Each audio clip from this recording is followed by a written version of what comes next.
Water, an inorganic, transparent and odorless chemical substance that covers 70% of the known Earth's surface. It is the driving life force behind the carbon-based organisms that flourish on our Earth. It borders and separates our lands and collects and solidifies at the inner and outer regions of our flat, stationary realm. God should have sent a message to the inhabitants of Earth and been precise and told them to watch the water, to meditate on its function and natural laws, because in their time a great deception would be cast over them, like a cold shadow of an unknown, nefarious king. And maybe God did send this message in the form of a flood, but its truth was mythologized and buried, and the lie propagated in spite of it. Resting water does not curve and convex. The natural laws of a resting body of water insist that it takes the exact shape of the container it fills, and always finds and maintains a flat level. Resting water always rests flat. And watching the water when we sit at vantage points, when journeying above in planes, and before we take a sip from our drink, we must remember to never forget this law. Most of us instinctively understand the laws of water, and yet many continue their day-to-day willfully participating in the nonsensical, heliocentric hoax.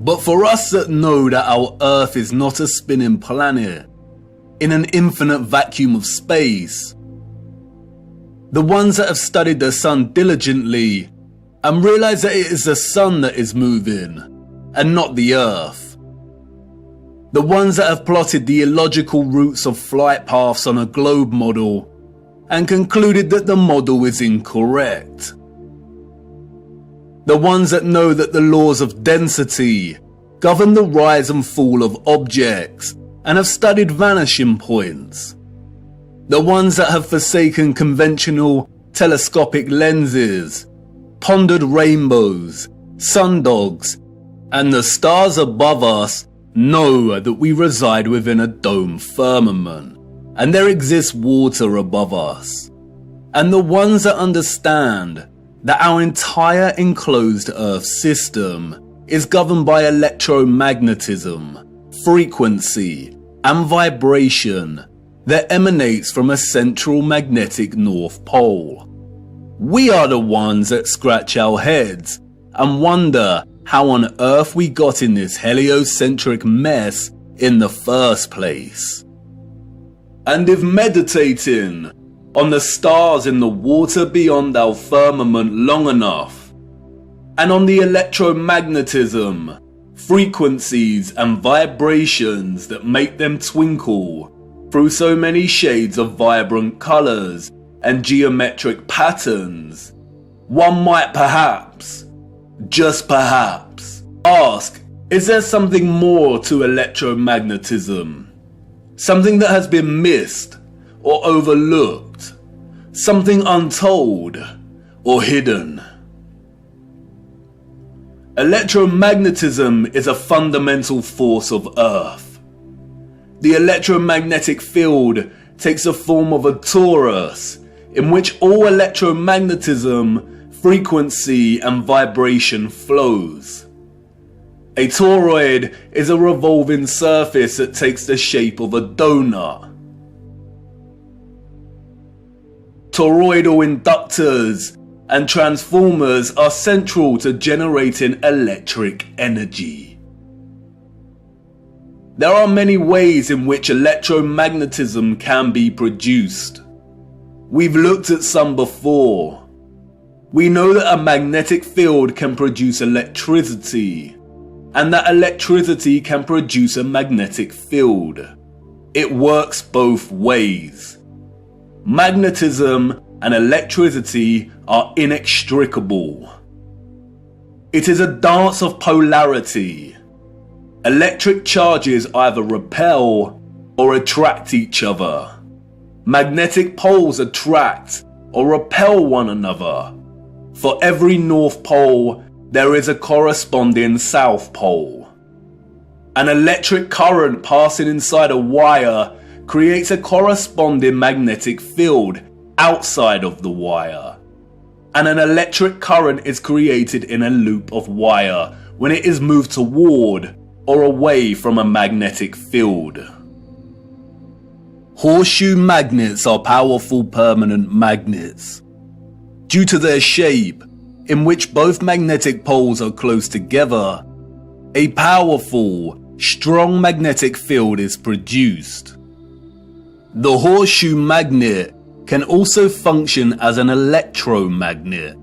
The first ever electromagnet was invented in 1824, we are told, and was in the form of a horseshoe magnet.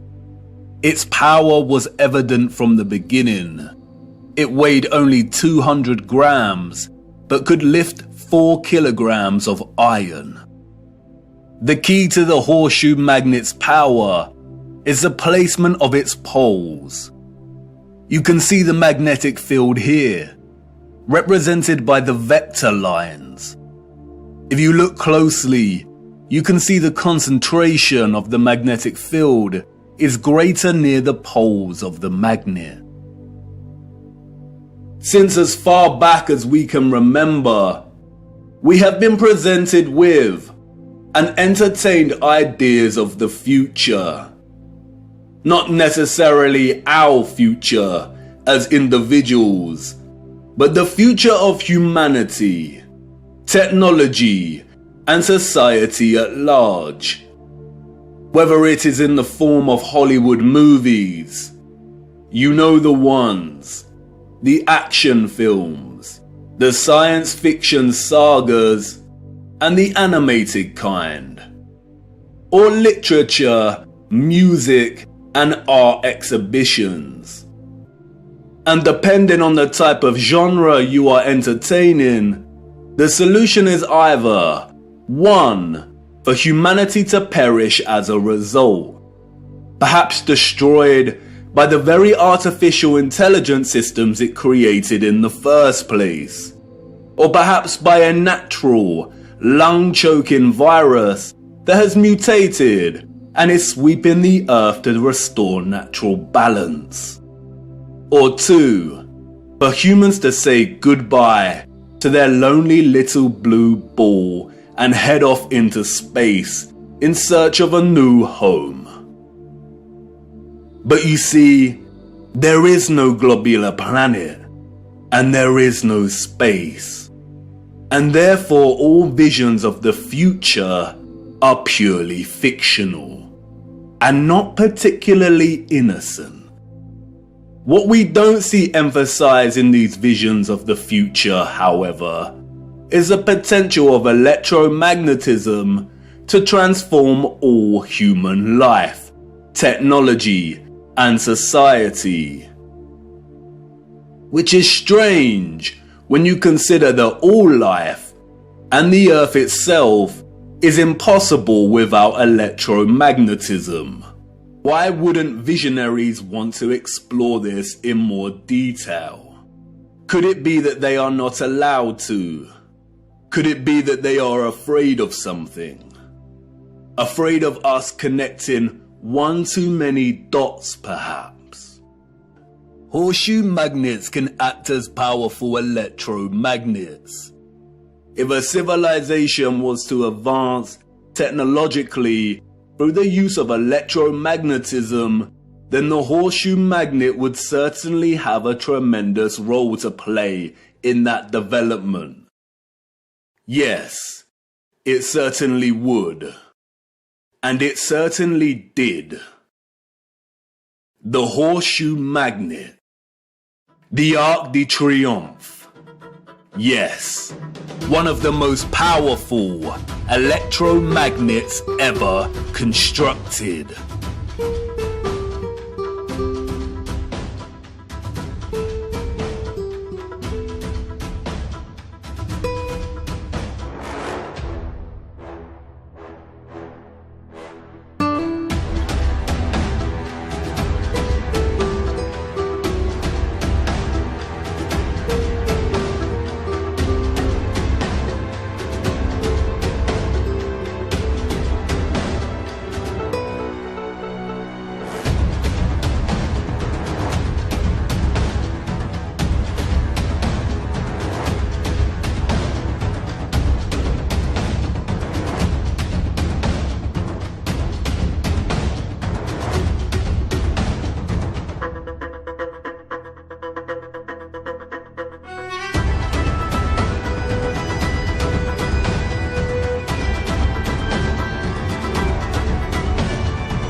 Welcome to the future.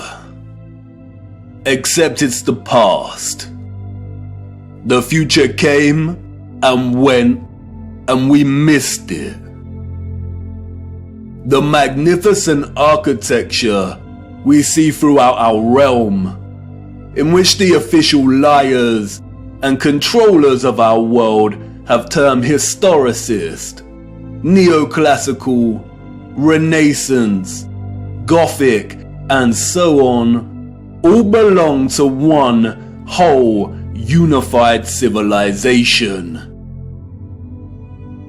A civilization so developed they had harnessed the power of electromagnetism to such a high degree that they not only built these huge structures, but also crafted them with utter finesse and beauty.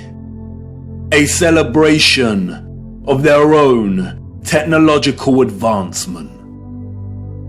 The structures were designed with the sole intention of harvesting and generating electromagnetic energy and distributing it across the world.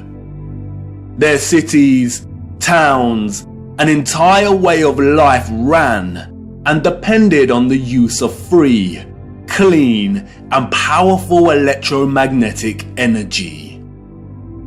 The energy was harnessed and collected from the ionosphere above our heads through the use of antennas spires, domes, and towers. All the impossible structures we see today have been repurposed and rebranded by our controllers and the citizens of the 19th century. This is not a church. This is not a mosque. This is not a castle. And this is not a government building. These are generators, powerful and gargantuous. They would collect and generate the electromagnetic energy, which was then stored in huge power stations and distributed and redirected by sophisticated, advanced structures, one of which is the huge electromagnet, or what we've come to know as triumphal arches. The energy was stored in batteries and capacitors, such as towers and obelisks.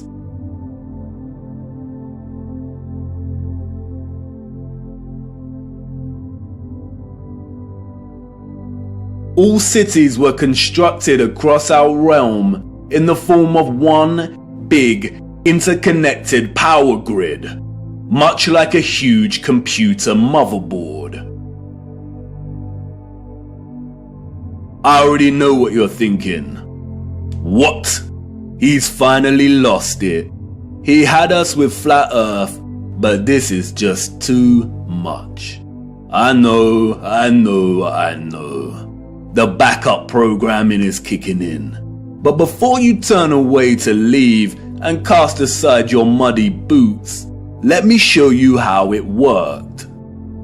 As you know, we live on a flat stationary plane.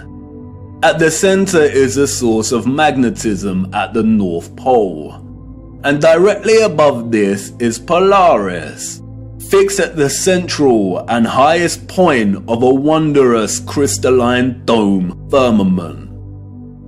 Beneath the firmament, different layers of atmosphere exist at different heights. The ionosphere starts at about 30 miles above Earth. It includes the thermosphere and the mesosphere. The ionosphere is an electrical atmosphere that is ionized by the sun's electromagnetism. It also forms the inner edge of the magnetosphere. I know, a lot of big words and abstract concepts, but you are familiar with this process and have been witness to it every day for the entirety of your lives. As you can see, the vials here contain molecular gases that are present in the atmosphere above us. When an electromagnetic source, such as a Tesla coil, is applied within close proximity of these gases, the coil's magnetic field ionizes or charges these gases, and the result is phosphorescent plasma. The gases become colorized. This is why our sky is primarily blue, because the sun's electromagnetic presence ionizes the atmosphere, and the result is colored plasma. When the sun is entering or exiting our region, or what the liars of the world call sunrise and sunset, we see a variety of color gradients due to its distance from the ionosphere above us. When the sun is no longer journeying above our region, the sky loses its color and we can see the stars in the firmament beyond. Although the official scientists designate the ionosphere as an atmospheric layer, it is actually an ethereal layer. Ether is the fabric or element that carries electromagnetism. It connects everything in our realm. It is the fabric that makes the sun and moon and their concentric journey above our disk possible in the first place. Ether is the mysterious fifth element. It connects everything electromagnetically through vibrational energy.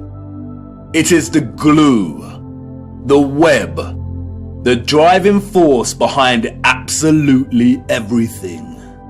The four other elements, air, fire, water, and earth, only exist because of the ether. They are expressions of ether's vibrations. Cymatics is a good example of ether's presence. The frequencies fed through the Chladni plate make the sand or salt form precise and complex geometric shapes. The higher the frequency, the more complex the geometric pattern. But what is the conduit that takes the frequency's vibrations and allows the sand to take such shape? That is the ether at work.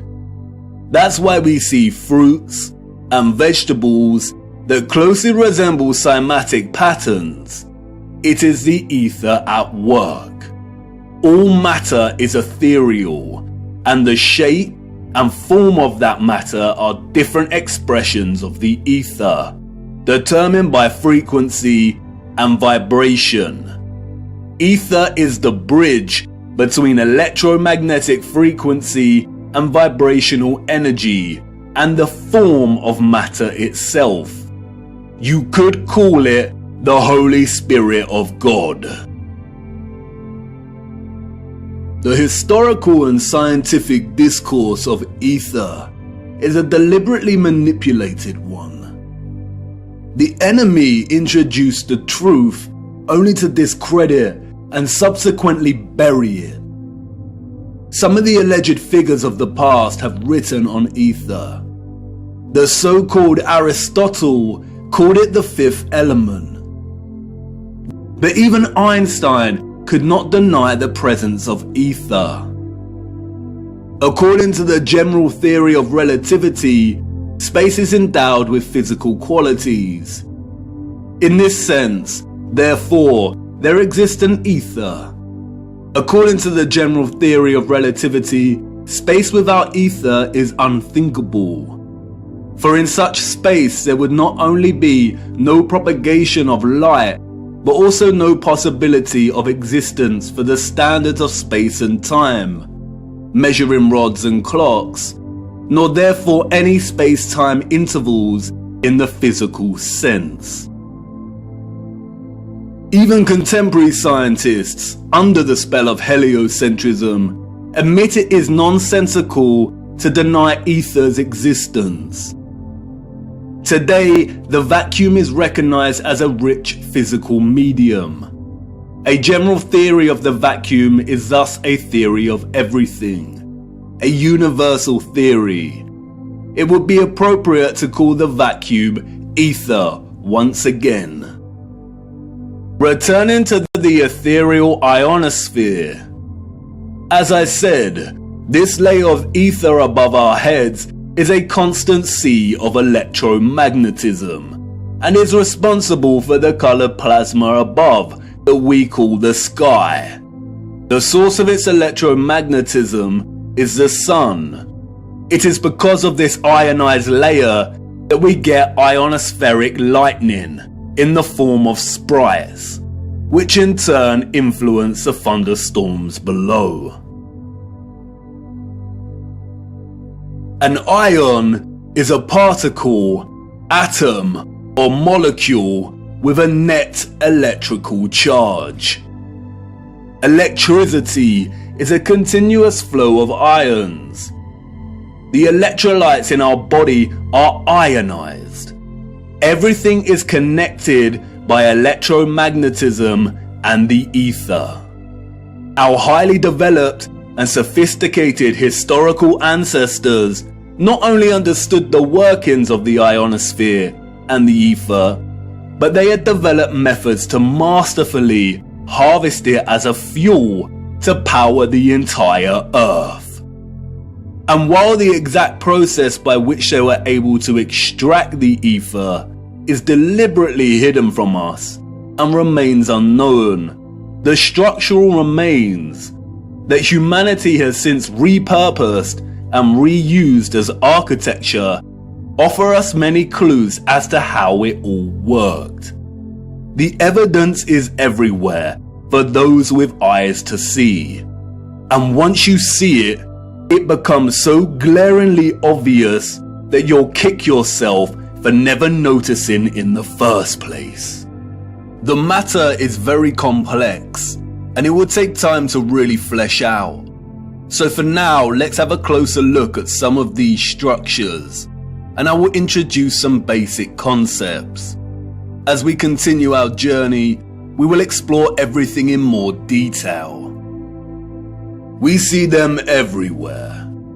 On top of all these magnificent structures, towers, spires, and pinnacles that rise into piercing antennas. It was through these complex antennas that the ether was harvested. You see, after the Great Reset of the 1800s, the enemy fractured the old world's unified understanding of God and created multiple religions to try and hide God and justify the existence of such grand and beautiful technological structures. And I know this may trigger some people, but stay with me, I will not let you down. But for now, it is critical to understand that a lot of the religious icons that adorn and make up these antennas were never indicators of different religions in the old world, nor were they intended to be. They signaled something else entirely. They are usually made from copper and gold. Both are excellent conductors of electricity. In many of the structures we call cathedrals, the symmetrical spikes on the pinnacles worked in a similar fashion, extracting ether from the ionosphere. Once harvested, the energy would inevitably have been drawn down into the top larger portion of these domed structures. When examining many of the interiors of these domes, we come to realize that they rely heavily on symmetrical ornamentation. This is achieved by indentation or cavities in the masonry. In the world of electromagnetism, a cavity resonator works through symmetry to produce oscillation or vibration of energetic particles. Symmetrical shapes force energetic particles or ions to vibrate in a constant manner. Is this why we see perfect symmetrical ornamentation within the ceiling of many domed structures? It no doubt sounds absurd, but the majority of these structures also feature a smaller type of cavity resonator, or what is more appropriately termed cavity magnetrons, that offer some clarity as to the real function of these structures. A cavity magnetron is a high-powered vacuum tube that generates microwaves using the interaction of a stream of ions with a magnetic field while in the cavity resonator. A magnetron operates through a hollowed, symmetrical vacuum.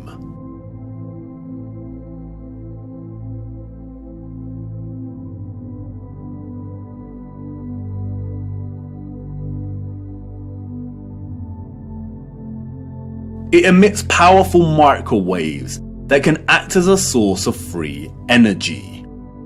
If you break the symmetry or close the vacuum, it no longer functions. But can you see the resemblance? These structures were never intended to hold glass within them. The controllers added the stained glass to the rose windows to shut off the magnetron's function. They closed out instruments of free energy. and they are everywhere in these structures.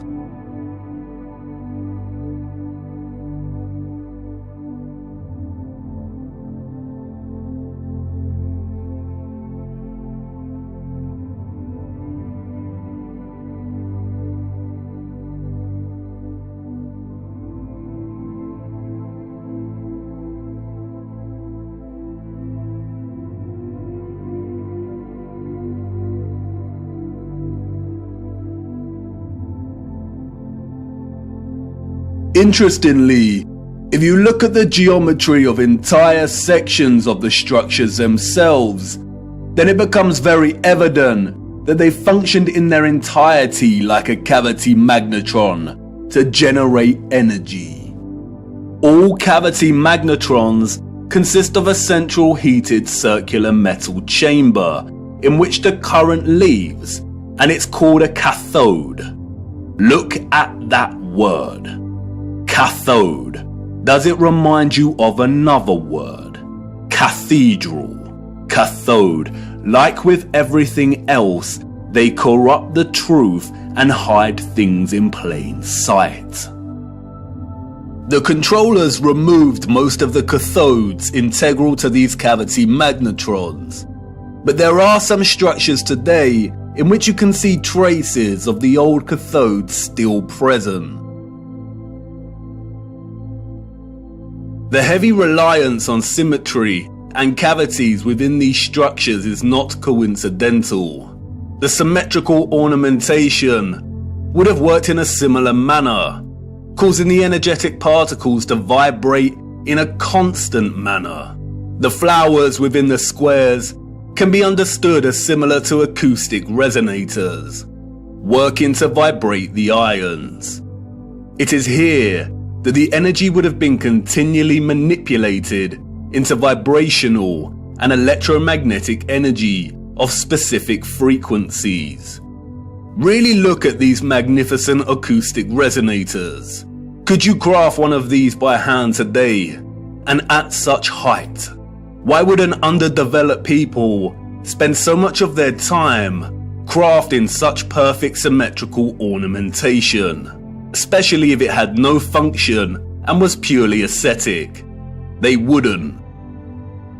The cavity resonators and magnetrons would have had to have worked in partnership with a central engine or reactor contained within all these structures. Both resonator and reactor are interesting words. Just like the words conductor, generator, creator, and the name Mercator, they all contain the word tor within their linguistic structure. They hold a linguistic memory and pay homage to the torus or toroidal field. The torus is the flow of electromagnetism. Without this flow of energy, there would be no life on Earth. The empty shell of where the engine used to reside is usually, but not always, octagonal. It's been right in front of our faces the whole time. The controllers remove the engines, sometimes repurposing the space as baptistries and bandstands, sometimes just leaving the base either barren or attempting to cover them up. We see these octagonal structures in cathedrals, government buildings, mosques, and detached bandstands. And unless they have been repurposed, these structures seem to hold no overall function. They do not contribute to the overall structure. They appear superfluous and unnecessary. Theories have surfaced that the engines or central technological mechanism was similar to a tokamak. And while I do not subscribe to this idea, which will become evident as to why later in our journey, for now we will use it for illustrative purposes. A tokamak is a powerful device that uses a magnetic field to produce plasma in the form of a torus. The contemporary tokamaks we see are used in thermonuclear fusion power. The tokamak's toroidal field, in conjunction with the vibrating ions from the ether, would have produced a highly conductive electromagnetic field of gases called plasma, just like our sun and ionosphere. If those of the old world used anything closely resembling a tokamak's capability, then the result would have been an abundance of free, powerful, clean electromagnetic energy that could fuel entire cities and the entire earth. These were never churches, cathedrals, castles, and parliament buildings. They were all huge engine generators.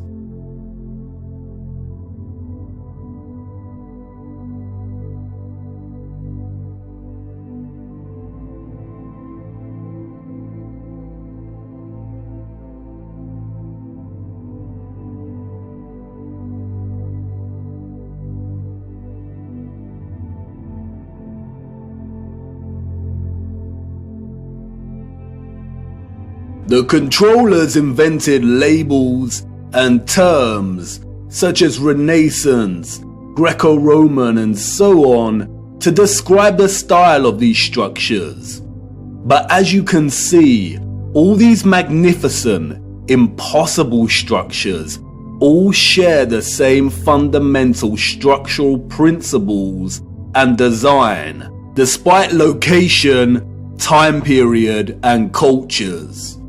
And this is because they were created with the sole purpose of generating energy. And just because these structures were never used for prayer and worship does not mean they were not holy sites.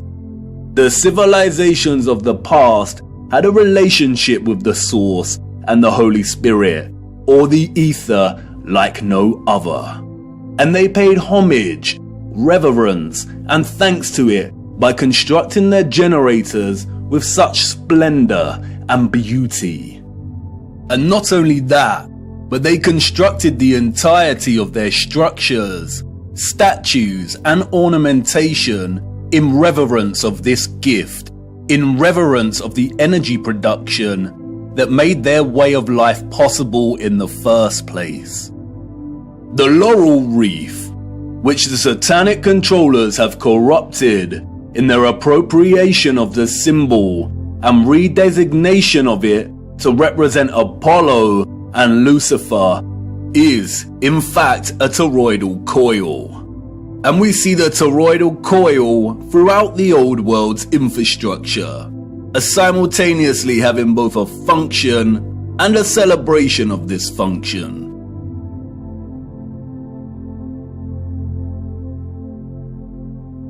Electromagnetic coils are electrical conductors. They are used in applications where electric current interacts with a magnetic field.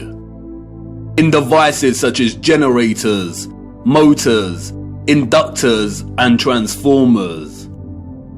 Most coils take the form of a toroidal coil or spiral. Wire coils are used in conjunction with a magnet to produce powerful electromagnetism. The more turns of the wire, the stronger the magnetic field. Coils generate vortexes, which in turn create an electromagnetic field. It's all one interconnected system.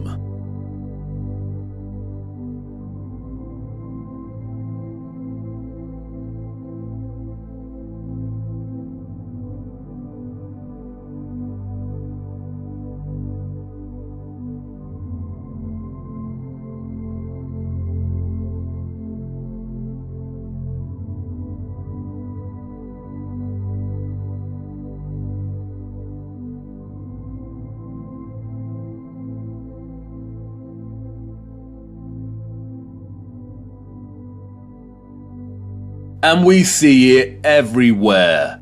This is what columns and rotundas were used for. Powerful coils to generate electromagnetism and carry the current in loops. The torus is found at the base of pretty much every column found throughout our realm. It is everywhere. Look at the movement of electricity through a wire and the simultaneous magnetic field it produces. This is exactly the shape of a column. And we see this present in all of these gigantic and meticulously crafted columns.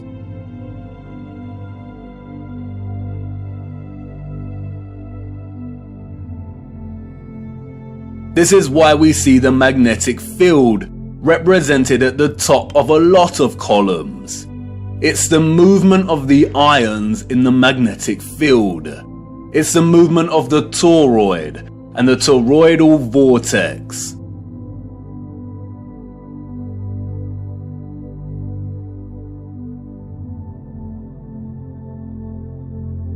As you saw, coils of copper wire are essential in electrifying the magnet. And I know what you want to say. That's great, but the columns and other structures you are referring to are made of stone.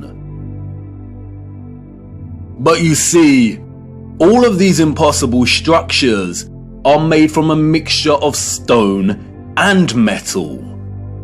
They used iron bars in their construction. Iron is magnetic.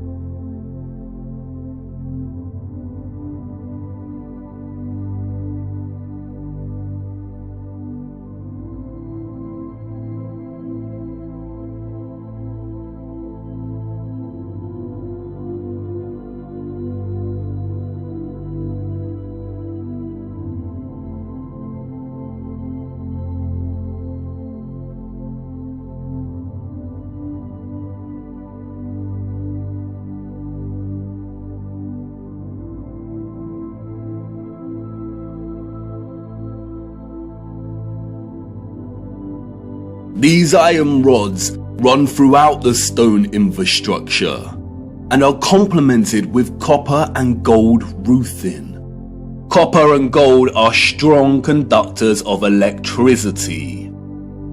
Often we find entire statues, arches, domes, and roofing made from a distinctive blue copper. Furthermore, the limestone, granite, and dolomite stone is mixed with crystal silicon or quartz. Quartz has strong electric potential.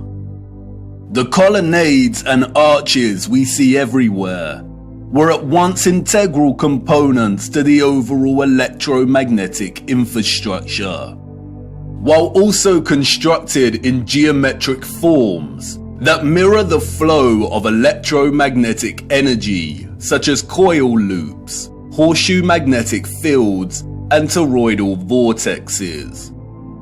As with everything else constructed in the old world, they were both functional and crafted as a homage to that function. A lot of ethereal energy was stored in structures constructed from red bricks and concrete. Red bricks and concrete are excellent conductors of electricity. They operated as huge capacitors or batteries. According to new research, red bricks can be converted into energy storage units that can be charged to hold electricity, like a battery, and can store energy until required for powering devices. The key to this battery-like function inherent within red brick is the iron oxide. The development and use of red brick is so important, and we will be returning to this subject much later in our journey. The really big red brick power stations and batteries were designated and recognizable by their white stripes, such as St Pancras Railway Station in London, and many other famous structures. We still carry this red and white stripe designation of power stations today, and it is also an indicator for the magnet. Some were constructed of blue, black, and brown with white stripes. Towers, obelisks, and small clock towers functioned as the intermediate capacitors or batteries to store, distribute, and provide energy throughout the grid. The entire flat realm Earth was connected as one whole grid, a complex interconnected system of free energy production, distribution, and consumption. And this entire grid was destabilized and deactivated somewhere between the 17th and 19th century. Power grids like this do not function on a spherical mass. Our historical ancestors knew that the earth they walked upon was flat. This type of futuristic technological advancement is the result of a civilization knowing exactly what type of earth they lived upon. They were not subject to the same satanic deceptions and abuses as we are. They were not raised believing they existed on a lonely, globular rock spinning in the vacuum of space. The true, ethereal, electromagnetic properties of the earth were not hidden from them. They knew there was a domed firmament above their heads. They studied it. They imitated its properties and understood its central relationship with the entire ethereal existence of electromagnetism. They revered the magnificence of its craft and showed utmost gratitude to the source, to God, and the ethereal Holy Spirit for giving them everything they needed. Look. Domes.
Have you seen anything as overwhelmingly exquisite as this before? How have we lived our entire lives and not seriously considered the impossibility of these structures? How have we lived our entire lives walking amongst the skeletons of the future long forgotten? I know this is all a lot to take in, and I know that the picture has not formed properly in your mind yet. It is hard to imagine an interconnected electromagnetic power grid of this size across the Earth, and the technical nature of electromagnetism doesn't help. And I know that you're full of questions. Who were these people or beings that built these structures? Where did they go? And why were the power grids deactivated?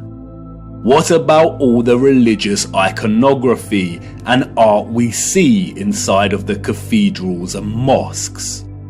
What about all the histories and photographs we have of the construction of these structures?